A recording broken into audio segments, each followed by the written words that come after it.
미키 7, 챕터 10. 이쯤 되면 마샬이 왜 시키는 건지 알 수 없는 자살 임무는 일상의 일부가 된 지 오래였다. 하지만 누군가에게 구출을 받더니 생소한 경험이었다. 혼란스럽기까지 했다. 모의 자살 단계를 거치기 전부터 젬마는 그런 상황이 어떻게 흘러갈지를 나에게 확실히 이해시켰다. 베르토가 수호천사처럼 나타나서 나를 구해주는 이런 상황은 상상해 본 적도 없었다. 나는 가끔 젬마가 익스펜더블의 삶이 어떤 것인지 내게 제대로 알려주지 못했다고 생각할 때가 있다.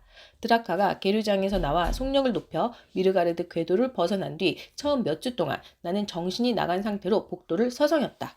그리고 내게 일어날 일이라며 젬마가 단단히 준비시켰던 엔진 속으로 기어 올라가거나 에어로크 밖으로 나가거나 믹서기에 머리를 넣고 칼날이 충분히 날카로운지 확인하는 임무를 언제쯤 맡게 될지 침울한 기분으로 기다렸었다. 하지만 오랫동안 그런 일은 일어나지 않았다. 우주선에서는 미르가르드가 그간 쌓아온 상당한 자본이 투입되었고 시스템 설계자는 우주선이 목적지에 도착할 때까지 폭발하지 않도록 심혈을 기울였다. 내가 상상했던 최악의 시나리오처럼 심심풀이로 나를 죽이고 싶어하는 사람도 없어 보였다. 재난이 일어나지 않은 채로 여정이 계속될수록 우리가 실제로 뭘 하고 있는지 생각하게 되었고 어쩌면 재생탱크에서 새롭게 깨어나는 일 없이 미프라임에 도착할 수도 있지 않을까 하는 기대감이 점점 커져갔다.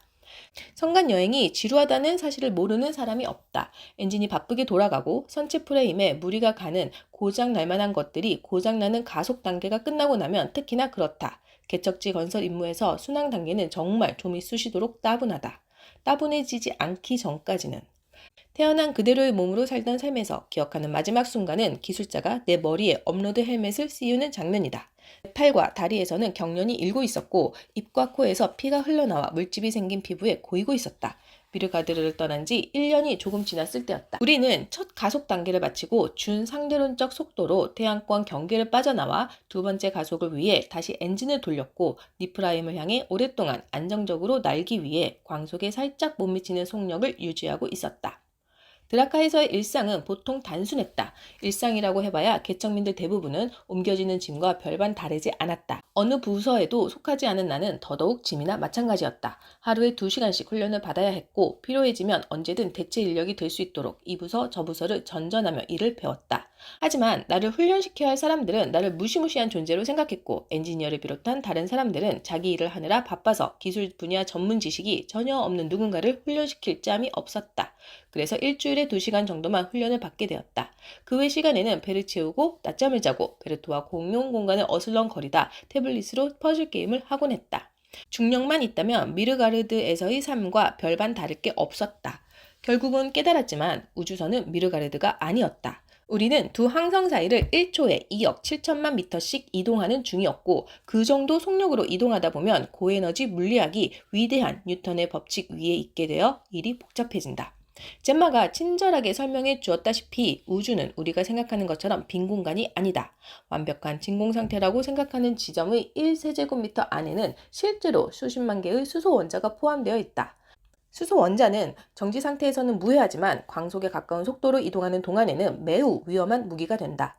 드라카는 앞쪽 끝에 필드 생성기가 있어서 선체가 성간 물질을 뚫고 지나는 동안 수소 원자들을 옆으로 치워 선체 위를 끊임없이 흐르는 우주 방사선으로 바꿀 수 있다. 따라서 나를 제외한 다른 모든 사람처럼 우주선 안쪽에 있기만 하면 아무 문제가 없다. 성간에는 때때로 티끌 알맹이가 존재한다. 100만 제곱미터당 하나의 확률이지만 우주선 표면은 1초에 2억 7천만 세제곱미터씩 이동하기 때문에 거의 항상 티끌 알맹이와 마주치는 셈이었다. 티끌 알맹이들은 보통 필드 생성기에 의해 선체 표면을 따라 이동하며 결국 제거될 수 있을 만큼의 순전하를 가지고 있다. 순전하가 충분하지 않은 알갱이들이 선수 쪽에서 작은 폭발을 계속 발생시키기도 한다. 하지만 우주선은 그러한 폭발을 견디도록 설계되었다. 선수에 씌워진 보호막은 바깥열을 전달하지 않은 두꺼운 에블레이티브 소재로 제작되어 일상적인 손상은 20년 이상 버틸 수 있었다. 하지만 이 보호막도 티끌 알맹이보다 큰 물체와 충돌할 때의 충격은 견디지 못했다. 드라카를 만든 이들의 입장에서 보자면 태양권 경계를 지나고 나면 티끌 알맹이보다 큰 물질은 거의 없다시피 하며 대형 물체와의 충돌로부터 우주선을 보호할 수 있을 만큼 튼튼한 보호벽은 존재하지 않는다. 드라카의 항해 속도라면 내 머리통 크기의 바위는 핵 융합 폭탄보다 100배 큰 에너지를 낼 수 있다. 다행히도 우리와 부딪힌 물체가 그 정도로 크지는 않았다. 정확하게 무엇이었는지 모른다. 충돌 후 충격으로 쿼크나 글루온으로 쪼개졌기 때문이다. 질량이 15에서 20g 사이인 물체였다는 사실은 알아냈다. 한 엔지니어가 보호벽이 기화한 정도와 선체가 충격으로 잃은 운동 에너지를 계산한 덕분이었다. 하지만 피해는 무시할 만한 수준이 아니었다. 관성 비행 중이었기 때문에 물건 대부분이 안전하게 고정되어 있었지만 승무원을 포함해 고정되지 않은 것들은 모두 앞쪽 벽으로 날아가 부딪혔다. 팔이 부러진 사람이 2명, 뇌진탕 환자가 1명이 발생했다. 나는 떨어지면서 테이블 가장자리에 부딪히는 바람에 발목이 살짝 삐었다. 하지만 내가 다치거나 말거나 신경 쓰는 사람은 없었다. 선수의 구멍이 나는 바람에 필드 생성기의 모듈 하나가 망가졌기 때문이다. 그 결과 갑작스럽게 강한 방사능이 우주선 내부 부피의 20%를 채우게 되었다. 내가 빛을 발할 차례였다. 선간 이동을 하는 동안 시스템 엔지니어링 부장이었던 매기링이 소환 명령을 내렸다. 우리는 선수로 접근하는 출입구로 이어지는 공간 중 그나마 가깝고 안전한 기계실에서 만났다. 매기링이 내게 할 일을 설명하는 동안 그녀의 부하 직원 2명이 나를 진공수트 안에 밀어넣었다. 매기링이 말했다. 전력결합 장치가 타격을 입은 것 같아요. 확실하지는 않아요. 하지만 지체할 시간이 없으니 당신이 가서 전체 유닛을 교체해요. 엔지니어 1명이 한 면이 50cm 정도 되는 정사각 큐브를 보관하면서 꺼냈다. 한 면에는 둥실거리며 떠다니는 연결 케이블이 달려 있었고 다른 면에는 조종 핸들 2개가 붙어 있었다. 다 끝나면 예전 엔진은 되도록 가져오고요. 되도록이요? 네, 그 전에 죽지 않는다면 말이에요. 그쪽 구역은 현재 외부에 노출되어 있어요. 이 유닛이 작동할 때까지 3.5초마다 온몸으로 치사량의 방사능을 흡수하게 될 거예요. 내 표정을 읽은 그녀가 눈을 굴리며 말했다. 걱정하지 말아요. 해치를 나서자마자 죽는다는 소리는 아니니까. 인간의 몸은 죽기 직전까지 경이로울 정도로 오래 버틸 수 있어요. 치사량의 몇 배쯤 되는 방사능을 흡수하더라도 말이죠. 티끌 알갱이에 맞지 않는 이상 죽기 전까지 업로드할 시간은 충분할 거예요. 그리고 이미 재생탱크의 준비를 시작했어요. 그 몇 마디 말에 따져묻고 싶은 것이 한두 개가 아니었다. 일단 나는 죽기 전까지 얼마나 버틸 수 있느냐 또는 업로드를 할 수 있느냐 없느냐 하는 문제보다는 죽는 문제에 더 관심이 있었고 아무도 내 의사를 묻지 않았으면서 의뢰 내가 이 임무를 맡으리라고 가정하는 것도 불만스러웠다. 하지만 사실은 그녀 말이 맞았다. 나는 이 일을 해야만 했다. 젬마는 필드 생성기가 얼마나 중요한가에 대해 귀에 딱지가 앉을 정도로 자세히 이야기했고 망가진 부분을 교체하지 않으면 이 우주선이 얼마나 큰 위험에 처하는지도 잘 알고 있었다. 나는 헬멧을 단단히 고정한 다음 아주 조심스럽게 필드 생성기를 들어올려 엔지니어들이 해치 위에 설치해 놓은 간이 에어로크 쪽으로 밀었다. 조금 서둘러야 한다고 이야기했던가요? 통신기 너머에서 매기가 말했다. 나는 딱딱하게 알겠다고 대답했지만 더 빠르게 움직일 생각은 없었다. 전낙하 상태에서는 무거운 물체도 무게가 없는 거나 마찬가지지만 질량이 어디 가는 것은 아니어서 너무 빠르게 움직이려고 하면 오히려 충돌할 위험이 커졌다. 내가 로크로 들어가자 엔지니어들은 바깥쪽 문을 닫았고 로크한 공기가 빠지기 시작하면서 수트가 팽팽하게 부풀었다. 공기가 빠져나가는 소리가 완전히 사라질 때쯤 해치가 스르르 열렸다. 필드 생성기는 큐브 6개로 구성되어 있고 각 큐브는 내가 가지고 온 큐브와 똑같이 생겼다. 문제 있는 큐브가 어떤 것인지 바로 알아차릴 수 있었다. 방 안으로 들어갔을 때 나와 가장 가까운 곳에 있는 큐브 윗면에 주변이 검게 그을린 지름이 2에서 3cm쯤 되는 구멍이 나 있었다. 위를 올려다보니 천장 쪽에 약간 더 큰 구멍이 나 있었다. 푸르스름한 빛이 구멍으로 새어들어와 마치 스포트라이트처럼 망가진 유닛을 비췄다. 그때부터 피부가 타는 것 같은 느낌이 들기 시작했다. 처음에는 그다지 나쁘지 않았다. 매기와 젬마가 말했던 것처럼 인간의 몸은 경이로울 정도로 급성 방사능 중독에 천천히 반응한다. 망가진 유닛에 케이블을 당기고 연결고리를 풀고 들어올 때까지는 아무 이상 없었다. 하지만 새 유닛을 연결하는 동안 새어 들어오는 빛이 머리에 떨어졌던 모양이다. 10초쯤 지나자 앞이 보이지 않았다. 그쯤 손피부에 물집이 잡히기 시작했고 감각도 거의 남지 않았다. 새 유닛을 맞는 자리에 놓고 첫 번째 연결 케이블을 장착했지만 두 번째 케이블을 집어 들었을 때는 연결 포트가 어디에 있었는지 파악할 수 없을 지경이 되었다. 몇 초 동안 케이블을 손에 쥔 채 더듬거리며 점점 겁에 질려 갈 때쯤 매기의 목소리가 들려왔다. 판스, 괜찮아요? 나는 괜찮지 않다고 이야기하려고 했지만 혀가 너무 부풀어서 소리가 나오지 않았다. 내 입에서는 간신히 앓는 소리만 새어나왔다. 그만 케이블 잡아당기지 말아요. 매기가 말했다. 나는 멈췄다. 아니 멈추려고 했다. 몸이 너무 세차게 떨려서 케이블을 가만히 들고 있는 것조차 힘들었다. 헬멧 카메라가 아직 작동하고 있어요. 내가 볼 수 있게 카메라 앵글 안에 케이블을 보이도록 해봐요.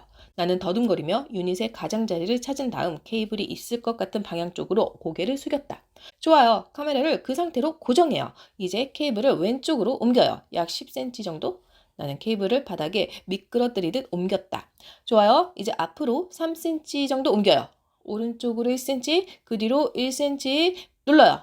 케이블이 제자리에 연결되는 소리가 딸깍하고 들렸다. 완벽해요. 필드가 복구되었어요. 잘했어요. 판스, 이제 쉬어요. 당신을 데려올 사람을 보낼 테니까. 몸이 안팎으로 불타는 것 같을 때는 쉬는 것조차 힘을 붙인다. 밀폐된 헬멧을 풀고 압력을 빼낼 수 있다면 그렇게 했겠지만 손가락이 너무 부어 구부릴 수조차 없게 되고 나니 손은 있으나 마나 했다. 이승으로 나를 다시 데려다줄 누군가를 기다리는 동안 몸을 덜덜 떨며 공중에 떠있는 것 말고는 아무것도 할 수 없었다. 달달 부딪히는 이 사이로 신음소리가 새어나왔다. 죽기 전에 반드시 업로드를 하라고 하는 이유를 이해할 수 있었다. 젬마도 이야기한 적이 있었다. 치명적인 상황에서 얻은 지식과 경험은 이루 말할 수 없이 소중하며 내 재생본 하나가 죽는다고 해서 그 죽음과 함께 사라져서는 안 됐다. 하지만 있는 편이 더 나은 것들도 분명 있다. 미키트로 재생탱크에서 나왔을 때 우주선의 상황은 덜 위험해져 있었다. 필드 생성기가 작동하고 있었고 필드가 작동하지 않았을 때 피해를 입은 구역에 있던 사람들 34명이 방사능 중독으로 고생하고 있다는 점만 빼면 드라카의 내부 상황도 정상으로 돌아와 있었다. 하지만 우주선 보호막에는 아직도 구멍이 나 있었다. 우주에 떠다니는 티끌이 정확히 그 자리를 뚫고 들어오는 날에는 이미 겪은 악몽을 다시 겪을 수밖에 없었다. 그래서 내가 의식을 찾고 제 기능을 할 수 있게 되자마자 매기와 부하들은 나를 다시 진공 수트 안에 밀어넣었고 사용 방법을 설명하는 데만 장장 5분이 필요한 고밀도 긴급 패치 나노봇이든 탱크와 함께 우주선 밖으로 내보냈다. 선체를 따라 흐르는 양성자 흐름에서 밀도가 가장 높은 곳은 선체 표면에서 2m 떨어진 지점이다. 매기는 우주선 가까이에 붙어 있으면서 티끌 알갱이에 치이지 않는다면 노출 강도가 낮아서 살아남을 수 있다고 일러주었다. 그래서 노력했다. 빌가르드 상공에서 젬마와 함께 신던 잠금장치가 달린 부츠를 대신해 매기는 내 손바닥과 무릎에 작은 어트랙터를 달아주었다. 나는 앞쪽 에어로크를 통해 밖으로 나가 복구해야 할 지점까지 100m쯤 기어 올라갔다. 처음에는 괜찮을 수도 있겠다고 생각했다. 하지만 선수에 가까이 갈수록 양성자 흐름이 좁게 모여드는 게 문제였다. 불과 20m쯤 앞에서 빛이 번쩍번쩍했고 구멍이 뚫린 지점에 도착하자 시야가 흐릿해지면서 입에서 쇳가루 맛이 났다.